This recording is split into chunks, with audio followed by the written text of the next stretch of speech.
नमस्कार साथियों, बहुत बहुत स्वागत है आपके अपने YouTube चैनल पर। जैसे पिछली क्लास में हमने 2025 का हिंदी का प्रीवियस ईयर का क्वेश्चन पेपर देखा, तो आज दूसरे शिफ्ट का 2025 का ही दूसरे शिफ्ट का हिंदी का ही कुछ क्वेश्चन पेपर देखते हैं। तो आइए समय ना जाया करते हुए आगे बढ़ते हैं। सबसे पहला क्वेश्चन आपकी स्क्रीन पे है कि क्या निम्नलिखित में से, पहला क्वेश्चन है कि निम्नलिखित में से वर्तनी संबंधित त्रुटि की पहचान करिए। ज्योति लंबी समय पश्चात अपने गांव वापस लौटी थी। तो आपको पढ़ के ही अंदाजा लग गया होगा इसमें क्या गलत है कि ज्योति लंबी समय, तो क्या गलत है? लंबी। इसमें सही उत्तर आ जाएगा ये लंबी, जो आपको गलत बता रहा है। अगले क्वेश्चन पे चलते हैं। आपको एक कहावत है यहाँ पे कि कहाँ राजा भोज कहाँ नहीं गंगुतेली लिखा है। तो आपको पता है, बचपन से आप सुनते आ रहे हैं कि कहाँ राजा भोज कहाँ गंगुतेली। यहाँ पे पहला ही ऑप्शन सही है, कहाँ। कहाँ राजा भोज कहाँ गंगुतेली। अगला क्वेश्चन है सत्कार का विलोम। सत्कार का विलोम, सत्कार यानी स्वागत करना और तिरस्कार यानी अपमान करना। जिसका सही आंसर हो जाएगा तिरस्कार। अगला क्वेश्चन है पड़ोसी देश में भूकंप और सुनामी से भारी क्षति हुई, उपयुक्त अशुद्ध वाक्य के शुद्ध रूप का चयन करें। तो आपको पता होना चाहिए जो सुनामी शब्द है, सुनामी में बड़ी ऊ की छोटी ऊ की मात्रा लगती है। तो आप सबसे पहले इसमें देखेंगे पड़ोसी देश के में भूकंप और सुनामी, इसमें भी गलत है। दूसरा है पड़ोसी देश में भूकंप और सुनामी, इसमें भी गलत लिखा है।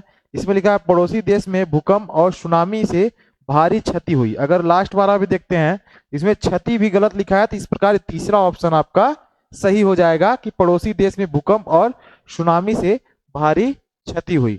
अगला क्वेश्चन है उल्लू सीधा करना।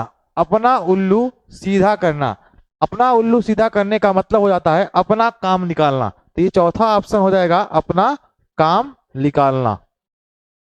अगला ऑप्शन क्वेश्चन है दिए गए शब्द का उचित विलोम। उन्नत, उन्नत का विलोम हो जाएगा साथियों औन्नत। क्या हो जाएगा? औन्नत। पिछले कक्षा में मैंने बताया भी था उन्नत का विलोम, तो हो जाएगा औन्नत। इसका सही ऑप्शन है औन्नत। अगला क्वेश्चन है, अगला क्वेश्चन है आपके लिए निम्नलिखित वाक्य में से सकर्मक क्रिया, सकर्मक क्रिया, सकर्मक क्रिया की दृष्टि से अशुद्ध है। आपको पता ना हो चाहिए मोहन रोटी खाता है, एक सकर्मक क्रिया है। ये रोटी खा रहा है यानी कि सकर्मक क्रिया है। लिखती है मतलब वो काम अच्छा काम कर रही है तो लिखती है, ये भी सकर्मक क्रिया है। दूध पीती है, उपासना दूध पीती है, ये भी एक सकर्मक क्रिया है। पर यहाँ पे लिखा है राम बहुत रोता है। जहां रोना या दुख होना होता है वहां अकर्मक क्रिया हो जाती है। इस प्रकार यहाँ पे राम बहुत रोता है, ये आपका सही ऑप्शन हो जाएगा। राम बहुत रोता है ये अकर्मक क्रिया है। इसको अच्छे समझने के लिए यहाँ पे देख लेंगे वाक्य राम बहुत रोता है जो आपका अकर्मक है। वाक्य में कर्म का अभाव है, कर्म का अभाव है तथा रोना क्रिया का प्रभाव राम कर्ता पर पड़ रहा है, अतः अकर्मक क्रिया का उदाहरण है। ये एक अकर्मक क्रिया का उदाहरण है। ठीक है, तो आगे चलते हैं।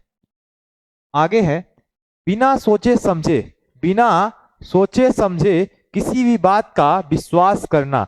आप किसी भी बात का बिना सोचे समझे विश्वास कर लेते हैं यानी कि आप कान के कच्चे हैं। तो अपना राग रल पाना ये नहीं होगा, अत्यधिक विश्वास पात्र होना ये भी नहीं होगा, कान का कच्चा होना ये वाला आपका ऑप्शन सही हो जाएगा, कान का कच्चा होना। अगला है रसोइये ने आज, रसोइये ने आज, रसोइये ने आज डॉट डॉट डॉट उपयुक्त विदेशा शब्द का वाक्य पूर्ण करे। इसमें देखिएगा विदेशा शब्द है तो आटा नहीं गूथा, आटा नहीं गूंथना ये देशा शब्द है। रसोई नहीं बनाई ये भी एक देशा शब्द है। रोटी नहीं बनाई तो रोटी भी एक देशा शब्द है। आपको पता है विदेशा शब्द सूप शब्द जो होता है वो विदेशा में आता है। तो यहाँ पे सही ऑप्शन हो जाएगा चौथा जो है सूप नहीं बनाया, रसोइये ने आज सूप नहीं बनाया। अगला ऑप्शन है, अगला क्वेश्चन आपके लिए है कि वाक्यांश के सार्थक शब्द चुकिए जिसका कोई अंग भंग हो, जिसका कोई अंग भंग हो। जिसमें यहाँ पे भुजाहीन लिखा है तो जिसकी एक भुजा नहीं हो या भुजा नहीं हो भुजाहीन होता है। यहाँ पे लिखा अपाहिज, जो एक पैर से अंधा बहरा काना होता है उसको अपाहिज कहते हैं। उसको क्या कहते हैं? अपाहिज। इस क्वेश्चन का सही आंसर है अपाहिज। अगला क्वेश्चन देखते हैं आपके लिए, तो है कि रेखांकित शब्द के विलोम से दिया गया वाक्य पूर्ण कीजिए। सृष्टि का आरंभ ईश्वर से है तो डॉट डॉट उसका इच्छा उसी की इच्छा से होगी। क्या उसकी इच्छा से होगी? तो सृष्टि का जब आरंभ है तो ध्वंस होगा। याद रखिएगा, विनाश का विकास होगा, निर्माण होगा, पर ध्वंस क्या? सृष्टि का आरंभ शब्द है तो इसका ध्वंस भी किससे होगा? ध्वंस भी उसी की इच्छा से होगी। इसका सही ऑप्शन हो जाएगा ध्वंस। अगला है रेखांकित शब्द के लिए सार्थक शब्द, बढ़ा चढ़ाकर कही गई बात। आप लगभग 8वीं 9वीं क्लास से ही पढ़ रहे हैं, कोई भी बढ़ा चढ़ाकर बात की जाती है तो वहां पे अतिशयोक्ति अलंकार लग जाता है। तो कौन सी अलंकार? अतिशयोक्ति। आपने 2-3 दोहा भी पढ़े होगा कि पड़ी अचानक नदी पार, घोड़ा कैसे उतरे पार, राणा ने सोचा इस पार, तब तक चेतक था उस पार। और एक पढ़ा होगा कि हनुमान के पूछ में लगन न पाई आगी, लंका सारी जर गई, गए निशाचर बागी। यानी कि उसके शब्दों को बढ़ा चढ़ाकर बोला जा रहा है, किसी भी तुच्छ बातों को एकदम बढ़ा चढ़ाकर बोला जा रहा है। एक और भी था कि जो तनिक हवा सी बागिली लेकर सवार उड़ जाता था, राणा की पुतली फिरी नहीं, तब तक चेतक मुड़ जाता था। यहाँ पे चेतक के बारे में बहुत अच्छी गाथा गाई गई है, तो यहाँ पे बढ़ा चढ़ाकर बात कही गई है, जिसका मतलब हो जाएगा कि अतिशयोक्ति अलंकार की बात हो रहा है। यहाँ पे अलंकार भी एसएससी जीडी में पूछा है। अगला क्वेश्चन है कि कौन सा